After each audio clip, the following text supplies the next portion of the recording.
ధనాన్ని భూమిలో దాచిపెట్టి మంత్రాలతో బంధనాలు వేసేవాడు. ఆ బంధనాలలో అతి భయంకరమైన బంధనం పిశాచ బంధనం.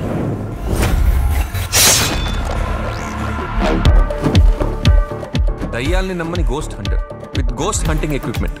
ఎందుకు? దయ్యాలు భూతాలు ఏమీ లేవని నమ్మించడానికి.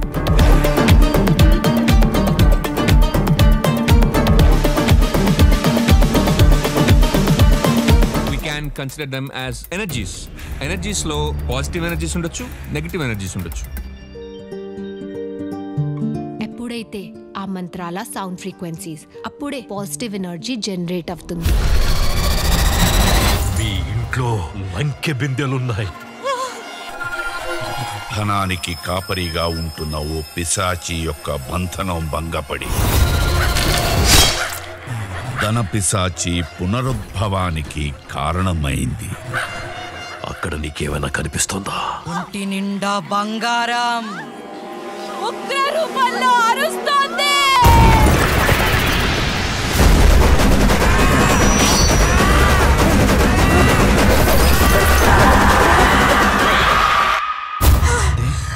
ఏమైంది? మళ్ళీ అదే కళ వచ్చిందా? సైన్స్ ప్రకారం హ్యూమన్ బ్రెయిన్ కొత్త ముఖాలు క్రియేట్ చేయలేదు.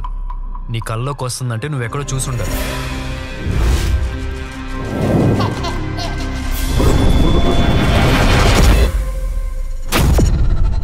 నాకు పిల్లోడు కళ్ళలోకి వస్తున్నాడు రా.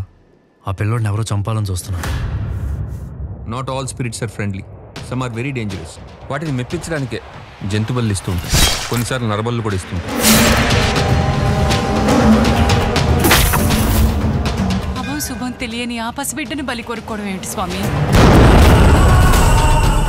మన వల్ల కాని బలులు కోరడమే ధన పిశాచి లక్షణం.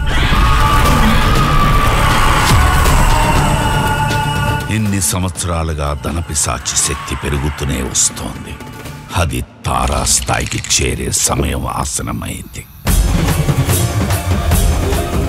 మనకి అర్థమైన విశ్వం ఎక్కడ అంతమవుతుందో శివుడు అక్కడ మొదలవుతాడు.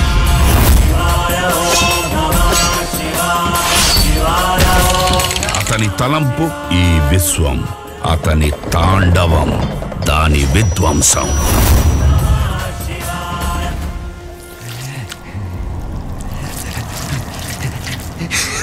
ha ha ha